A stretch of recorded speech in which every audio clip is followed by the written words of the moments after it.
Aujourd'hui, mes fesses m'ont mené tout droit au pays des oranges, et plus particulièrement sur l'île de Majorque. Majorque, c'est la plus grande île des Baléares. Elle appartient à l'Espagne, mais tout comme les Catalans, les Mallorquines et Majorquais ont une grande autonomie. Et ce n'est pas pour rien. Grande comme la moitié de la Corse, cette île est connue pour un tourisme fleurissant.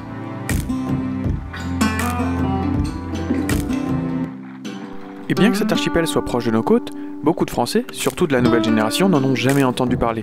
Ou plutôt, ils ont entendu parler d'Ibiza, qui est juste à côté, mais c'est tout. Et pourtant, Majorque a une riche histoire. Et c'est normal, se situant dans la mer Méditerranée qui est le cœur de l'ancien monde, elle en a vu de toutes les couleurs. Et ce n'est pas qu'une image. Un peu comme la France, elle a su s'adapter à de nombreuses cultures. Les Vandales, les Romains, les Francs, les Maures, les Almohades et enfin les Catalans. Alors enfin, non. Car aujourd'hui, même si l'île habite près de 1 million d'habitants, elle accueille de nombreux Britanniques et surtout des Allemands. On peut même dire qu'un résident sur 10 est allemand. Bref, que ce soit géographiquement, culturellement ou économiquement, Majorque a un riche passé, mais aussi un futur important devant elle. Et aujourd'hui, je vais vous montrer que ce gros rocher posé dans la mer du milieu, avec ses paysages paradisiaques, mérite le détour. Allez, c'est parti!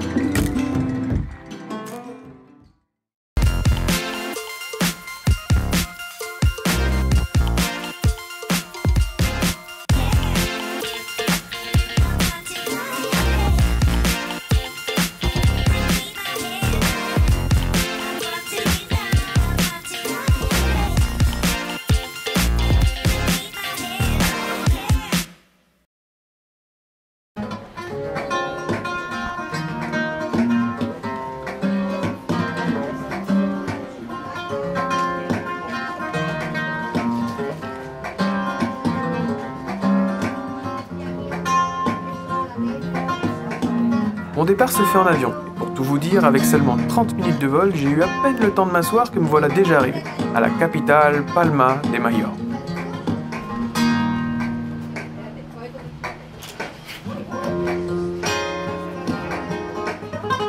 On a vite fait de remarquer les traces culturelles des colons une fois dans la ville.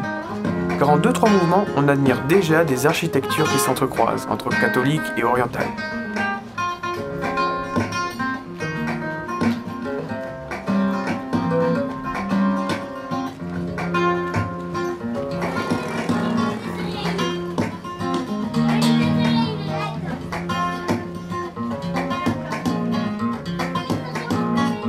D'ailleurs, la cathédrale basilica, avec sa teinte orangée, est encore aujourd'hui le symbole de Palma. Positionnée au croisement de galeries marchandes, de palais et de jardins, elle s'impose de loin sur le bord de la rive. On peut dire que chaque bateau qui passe voit là un spectacle unique.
Vous aimez la marche? Eh bien, il faut venir ici. Car c'est plus de 10 km de côte qui vous attendent, sans pour autant quitter la ville. Ayant la moitié de ma famille d'origine méditerranéenne, je suis habitué à ce genre d'endroit. Et pourtant, en me laissant aller au rythme de mon envie, je me suis littéralement perdu dans ce dédale de ruelles qui regorge de myriades de couleurs pastel.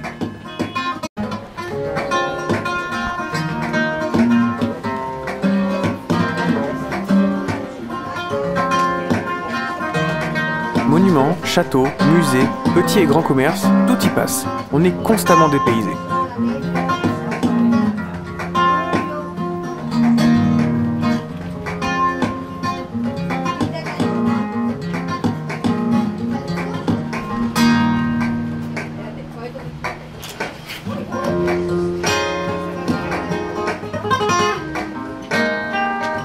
Heureusement, il est facile de s'orienter vers le port, grâce à de nombreux ferries qui mouillent leur ancre là-bas.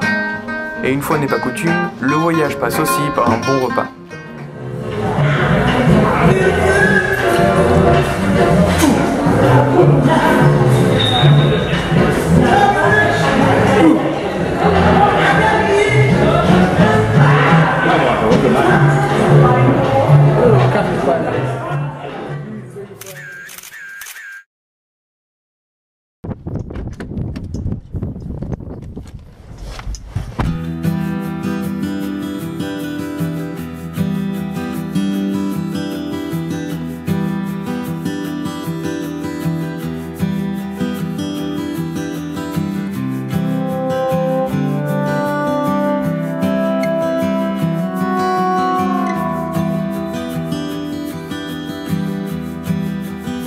Étape suivante, direction un lieu incontournable du tourisme, le nord, vers les montagnes Tramontana. Un peu comme les noms des vents. Majorque n'est pas grand, et pourtant, c'est fou comme en quelques kilomètres la météo et la géographie changent du tout au tout. De par les moments, j'ai même cru être en Californie, au Mexique, et même en Corse.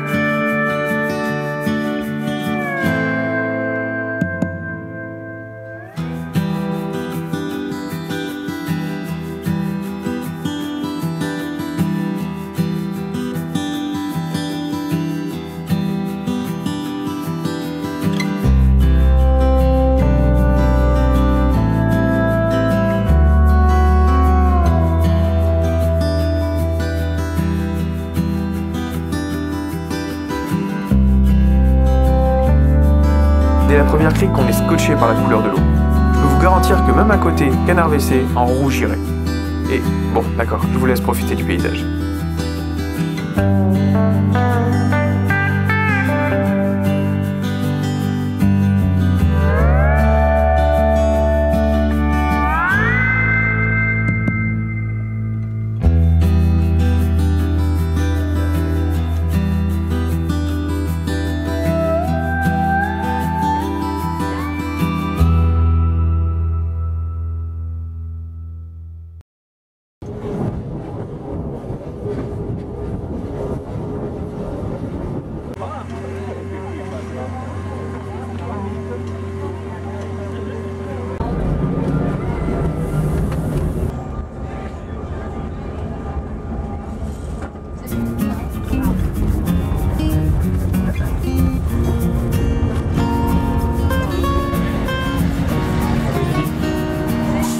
Ces petits trams en bois, c'est le métro de là-bas, mais avec un charme qui leur est propre.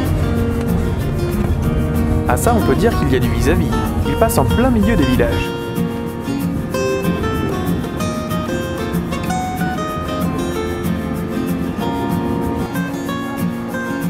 Et je vous avouerai que, arrivé en ville, je n'ai quasiment rien visité tellement j'étais occupé à manger la spécialité du coin, la glace à l'orange. Orange qui proviennent directement des nombreux champs longés par le tram.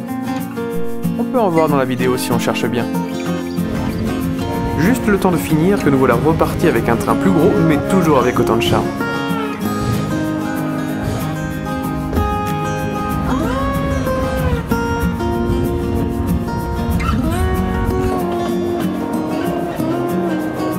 C'est à ce moment que le mot voyage prend tout son sens.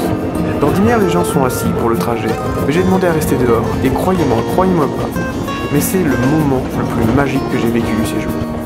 Les décors à travers champs et oliviers m'ont fait voir un tout autre Majorque.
Après une pause dans un club digne d'une carte postale, c'est la préparation du dernier jour et non des moindres, j'ai prévu de faire ce que j'aime le plus au monde, un road trip.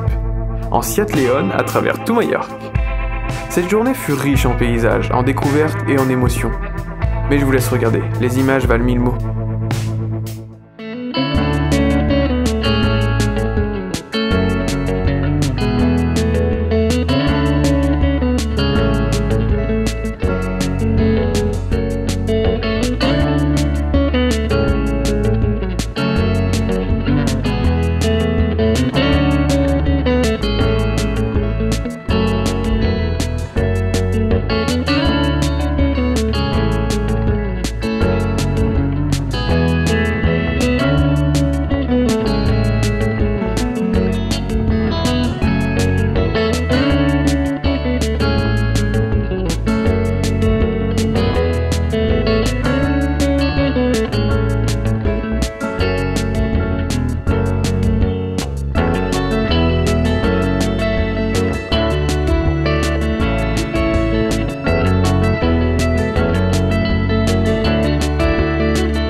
Profitant d'un dernier instant sous un soleil de rêve, je me suis remémoré tout mon voyage.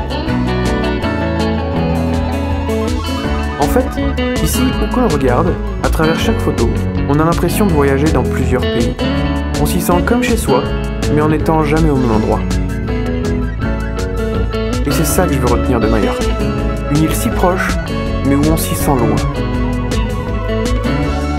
Sur laquelle le soleil ne se couche jamais vraiment.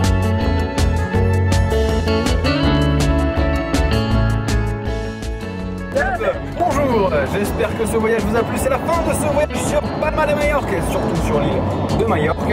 Je sais, je gueule, mais c'est pas grave, je suis content. Alors demain c'est le retour en avion. Je vous ai réservé des vidéos, des surprises sur ma chaîne. Vous aurez beaucoup de vidéos prochainement. J'espère que ça vous plaira et que ce sera à la mesure de vos attentes et que ça vous fera un petit peu envier de partir en voyage et surtout d'être jaloux de ma personne. Allez, c'est ciao.